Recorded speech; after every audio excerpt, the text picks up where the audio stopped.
Station. हमारे channel में आपका स्वागत है। रोमांचक कंटेंट, ज्ञानवर्धक चर्चाओं और अंतहीन प्रेरणा से भरी एक शानदार यात्रा के लिए तैयार हो जाइए। एपिसोड 19। प्रिया को प्रेग्नेंट हुए 2 महीने हो चुकी थी। उसके फाइनल एग्जाम आने वाले थे और प्रिया उसके लिए जी जान से जुटी हुई थी। ये उसका लास्ट एग्जाम था और वो उसमें कोई कसर नहीं छोड़ना चाहती थी। ये उसके लास्ट एग्जाम्स थे और वो उसमें कोई कसर नहीं छोड़ना चाहती थी।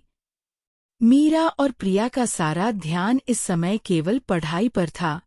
अर्जुन हर रोज दिन में लगभग 4 बार कॉल करता था, ये जानने के लिए कि कहीं प्रिया को किसी चीज की जरूरत तो नहीं है। बट इस समय प्रिया को सिर्फ पढ़ने के लिए टाइम चाहिए था और इस कारण वो कई बार अर्जुन के कॉल से डिस्टर्ब हो जाती थी और वो अर्जुन से ये नहीं बोल सकती थी। अर्जुन के हर कॉल को अटेंड करना प्रिया की मजबूरी थी, क्योंकि ये भी उस कॉन्ट्रैक्ट में लिखा हुआ था कि प्रिया कभी भी अर्जुन का कॉल मिस नहीं करेगी। मीरा भी इन दिनों बहुत ज्यादा स्ट्रेस में थी। एक तो एग्जाम सिर पर थे और दूसरा उसकी शादी की डेट पास आ रही थी। मीरा बहुत कोशिश करके भी स्टडीज में कंसंट्रेट नहीं कर पा रही थी। एक शाम प्रिया और मीरा दोनों हॉस्टल रूम में बैठकर पढ़ाई कर रहे थे। तभी मीरा एक लंबी सांस लेने के बाद कहती, यार यकीन नहीं हो रहा, कुछ दिनों के बाद हम लॉ ग्रेजुएट हो जाएंगे। प्रिया ने पढ़ते हुए बस हम में जवाब दिया, फिर कुछ पल रुककर कहा, और तू तो मिस से मिसेज भी होने वाली है। मीरा ने उसकी बात सुनकर अपने पास रखा पिलो उसकी तरफ फेंका और कहा, हाँ बात तो तेरी बिल्कुल ठीक है, पर तुझे इस बात की जहाँ चिंता है, जितनी चिंता तो मेरे लिए एग्जाम के नोट्स बनाने वगैरह में करती है, उतनी ही मदद तुम मेरी शादी में करती तो मुझे बहुत अच्छा लगता। बस अगले ही महीने मेरी शादी है यार, और अभी तक कुछ भी तैयारी नहीं हुई। पता नहीं इतनी जल्दी सब कुछ कैसे हो पाएगा। उसकी बात सुनकर प्रिया ने अफसोस भरी आवाज में कहा, सॉरी यार, मैं तुझे बिल्कुल भी हेल्प नहीं कर पा रही हूँ। I am sorry, I am helpless. Meera ने कहा, इट्स ओके, तेरे पास इस समय सॉलिड रीजन है दैट यू आर प्रेग्नेंट, तो इट्स एक्सक्यूजेबल। बट मैं क्या करूं? आरव भी अपने कामकाज में बिजी है, क्योंकि वो भी अपने घर में काम करने वाला अकेला ही है, इसलिए उसे शादी के काम भी निपटाना है और बाहर के भी। मैं बहुत लोनली फील कर रही हूँ यार, क्योंकि इस समय जब मुझे तेरी सबसे ज्यादा जरूरत है तो तू मेरे साथ नहीं है। पर कोई नहीं, जो भी होता है अच्छे के लिए होता है। बस ये तसल्ली रहे कि तेरी सारी प्रॉब्लम्स दूर हो जाएंगी यार। बस भगवान से यही दुआ करती हूँ। प्रिया ने बहुत प्यार भरी नजरों से मीरा की ओर देखा और थोड़ी नम आवाज में बोल पड़ी, यार मीरा, मैं बहुत खराब लड़की हूं ना।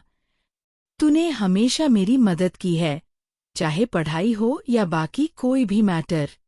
तू हमेशा मेरे साथ खड़ी रही और मेरी हेल्प की, और अब जब तुझे सबसे ज्यादा जरूरत है तो मैं तेरा साथ नहीं दे पा रही हूँ।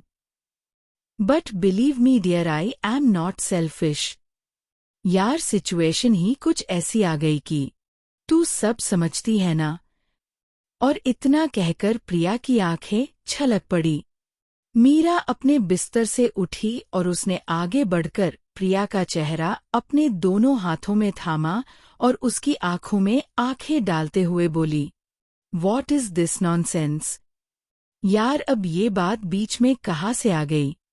फिर वो बहुत प्यार से बोली, तुम भी ना बिल्कुल पागल हो। मैं तुम्हें ब्लेम कर रही हूँ क्या? मैं तुम्हारी सिचुएशन बहुत अच्छी तरह समझ पा रही हूँ, और तुम सेल्फिश तो बिल्कुल भी नहीं हो, ये बात मैं जानती हूँ। जो लड़की अपनों के लिए अपनी खुद की जिंदगी दाव पर लगा दे, वो सेल्फिश तो कभी हो ही नहीं सकती।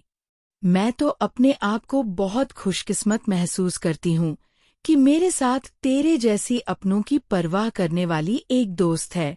तो क्या हुआ, मेरी शादी में पूरी तरह इन्वॉल्व नहीं हो पाएगी। तेरी प्रेयर्स तो मेरे साथ है ना, इसलिए तू बिल्कुल भी दिल छोटा मत कर। आई ट्रस्ट यू यार। प्रिया मीरा की बात सुनकर और ज्यादा इमोशनल होते हुए उसके सीने में अपना सर छुपाकर रोने लगी। मीरा ने बड़े प्यार से उसके सिर पर हाथ फेरते हुए कहा, पागल है क्या? इसमें रोने जैसी कोई बात नहीं है। देख, तू ये सब नाटक करेगी ना तो मैं भी रो पड़ूंगी, और मैं रोती हूँ तो तुझे पता है ना क्या होता है? जलजला आ जाता है। जलजला।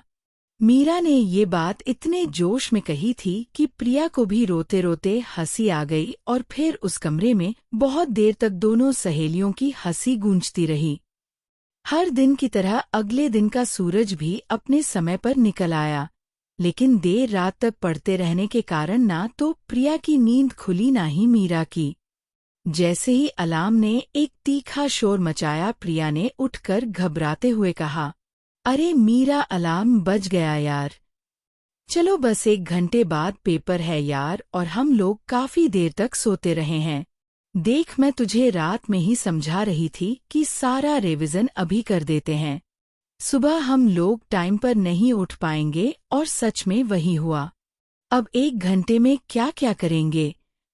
हम नहाकर तैयार हों, कॉलेज जाएं या रिवीजन करें? तू भी हर चीजों को बहुत कैजुअली लेती है मीरा। अपने चेहरे पर से चादर हटाते हुए मीरा ने कहा, क्या यार प्रिया, तुम भी सुबह सुबह बस शुरू हो जाती हो। किसी आदमी की सुबह खराब करना बहुत बड़ा पाप होता है। तुम्हें पता है, एक तो तुम मुझे नींद से जगा रही हो, और फिर सुबह सुबह इतनी सारी बातें कहकर मेरा सिर दुखा दिया है यार। थोड़ी देर सो लूंगी तो तुम्हारा क्या चला जाएगा? प्रिया ने मुस्कुराते हुए आगे बढ़कर मीरा के ऊपर डाली गई चादर खींची और कहा, मेरा तो कुछ नहीं जाएगा बेबी, लेकिन तुम्हारे एग्जाम जरूर मिस हो जाएंगे। चलो जल्दी से उठो और तैयार हो जाओ। पेपर देने के बाद फिर से आकर सो जाना। उसके बाद मैं तुम्हें कुछ नहीं कहूंगी। मीरा ने एक हाथ से उस चादर का कोना पकड़कर उसे वापस खींचने की कोशिश की, लेकिन वो सफल नहीं हो पाई। उसने बेचैन सी अपनी आंखें खोली और कहा, तुम जैसे दोस्त हैं तो दुश्मन अच्छे होते हैं यार। एक दिन पेपर में थोड़ा लेट चले जाएंगे तो कोई फर्क नहीं पड़ेगा, और मेरे तो वैसे भी अगले महीने शादी होने वाली है। आरव बेचारा मेहनत कर तो रहा है, फिर मुझे कौन सा बड़ा वकील बनकर कमाल दिखाना है। एक पेपर में नंबर कम भी आ गए तो कोई फर्क नहीं पड़ने वाला, पर तुम ये बात थोड़ी समझोगी प्रिया। प्रिया ने मुस्कुराते हुए मीरा को झिड़का। हाँ, ठीक है बाबा, मैं तो कुछ भी नहीं समझती, लेकिन फिर भी तुम जल्दी से उठो और तैयार हो जाओ। हमें टाइम पर कॉलेज पहुंचना है। और कुछ ही देर बाद वे लोग तैयार होकर कॉलेज के कैंपस में थीं। प्रिया और मीरा दोनों अपने हाथों में नोट्स लिए कोने में खड़े होकर रिवीजन करने में लगी थीं। तभी पीछे से रॉकी की आवाज आई, हाय ही प्रिया, ही मीरा, कैसे हो तुम लोग? बड़ी जोरदार तैयारी नजर आ रही है तुम लोगों की। प्रिया ने मुस्कुराकर रॉकी की तरफ देखा और कहा, अरे कोई नहीं। इनफैक्ट आज तो बिल्कुल भी तैयारी नहीं है। बस जैसे तैसे आज का पेपर ठीक चला जाए तो गंगा नहा लें। रॉकी ने उसकी तरफ प्यार भरी नजरों से देखते हुए कहा, तैयारी भी कितनी होती है। मैं जानता हूँ, तुम बगैर पढ़े भी पेपर दे आओ तो हम लोगों से भी ज्यादा नंबर ले आओगी। ये सारे ट्रिक्स किसी और पर आजमाना। तुम हमें बेवकूफ नहीं बना सकती, क्यों मीरा? मीरा ने बुरा सा मुंह बनाते हुए प्रिया की तरफ देखा और कहा, हाँ रॉकी, तुम बिल्कुल ठीक कह रहे हो। ये पता नहीं कब सारी चीजें पढ़कर याद कर लेती है और हमेशा कहती रहती है कि मेरी तैयारी नहीं हुई, और जब रिजल्ट आए तब देखो तो इसी के नंबर सबसे ज्यादा आते हैं। वो रैंचो बाबा उस फिल्म में सही बात कह गए कि दोस्त अगर फेल हो जाए तो दुख होता है, और अगर अपने से ज्यादा नंबर से पास हो जाए तो और ज्यादा दुख होता है। ये प्रिया हमारे जीवन में और ज्यादा दुख देने के लिए आई है। उसकी इस बात पर तीनों लोग बहुत जोर से हंस पड़े और सभी लोगों का ध्यान उनकी तरफ चला गया। इसी बीच अचानक रॉकी ने प्रिया से कहा, ये तुम क्या पढ़ रही हो, जरा दिखाओ मुझे, मैं भी देखूं कि तुम क्या पढ़कर इतने नंबर लाती हो। और उसने आगे बढ़कर प्रिया के हाथ में पकड़े नोट्स का दूसरा सिरा पकड़कर छीनने की कोशिश की। प्रिया नोट्स अपने चेहरे के पास लाकर पढ़ रही थी। अचानक इसी अफरा तफरी में उसका हाथ प्रिया की बॉडी से जा टकराया और रॉकी को जैसे बहुत गहरा करंट लगा। प्रिया भी अचानक हुई इस हरकत से शॉक्ड हो गई और उसने पीछे हटते हुए रॉकी की तरफ घूर कर देखा। रॉकी, जो पहली बार प्रिया के स्पर्श से भीतर तक हिल गया था, एकदम से सेफ मोड में जाते हुए धीरे से बोला, आई एम सॉरी प्रिया, वो मैं केवल तुम्हारे नोट्स देखना चाहता था। प्रिया ने गुस्से से उसकी तरफ देखकर कहा, तो तुम मुझसे नोट्स मांग भी तो सकते हो, चीना झपटी करने की क्या जरूरत है, and how dare you touch me. Priya ने ये बात इतनी जोर से कही थी कि कॉरिडोर में आसपास खड़े लोगों की निगाह उनकी तरफ पड़ गई। मीरा ने आसपास देखकर तुरंत इस बात का अनुमान लगाया कि शायद यहाँ पर कोई सीन क्रिएट हो सकता है, क्योंकि प्रिया के गुस्से से लाल हुए चेहरे से लग रहा था कि शायद वो रॉकी को एक तमाचा रसीद कर देगी।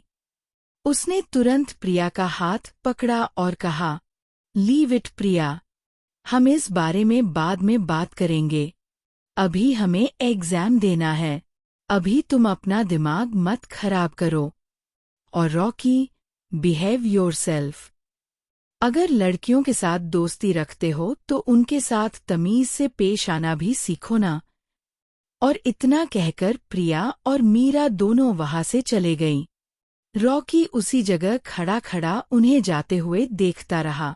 वो अपने आप से गुस्सा था क्योंकि उसे खुद भी पता नहीं था कि उसने वो हरकत क्यों की थी। वैसे जो भी हुआ था वो अनजाने में हुआ था। फिर भी वो कभी अपने हाथों को और कभी दूर जाती हुई प्रिया को देखता रहा और मन ही मन पता नहीं क्या सोचता रहा।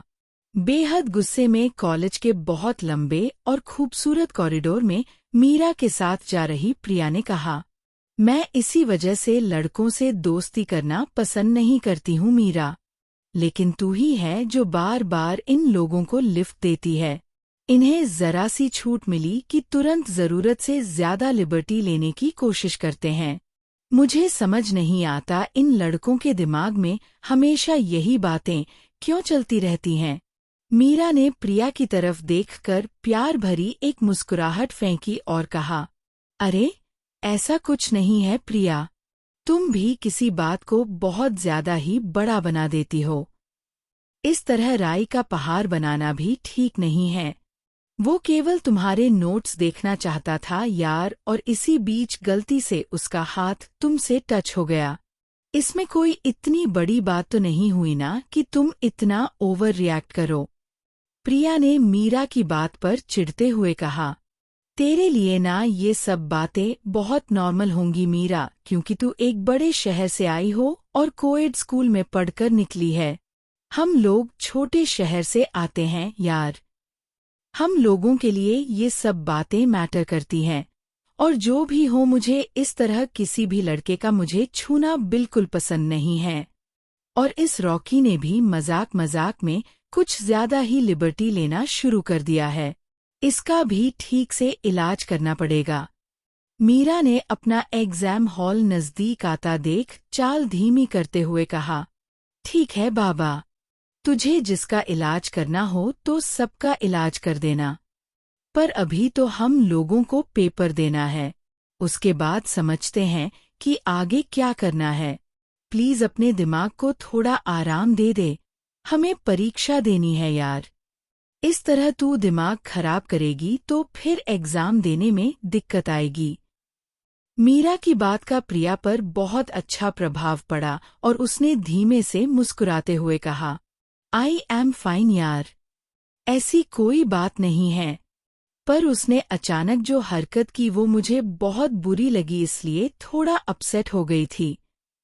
बाकी कोई बात नहीं है, तू भी अपने हॉल में जाओ और मैं भी जा रही हूँ।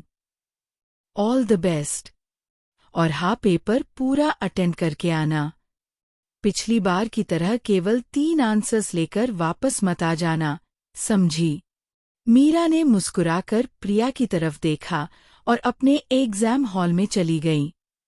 प्रिया नीचे निगाह किए कुछ सेकंड के लिए वहीं खड़ी होकर मुस्कुराती रही और फिर अपने क्लासरूम की तरफ चल पड़ी।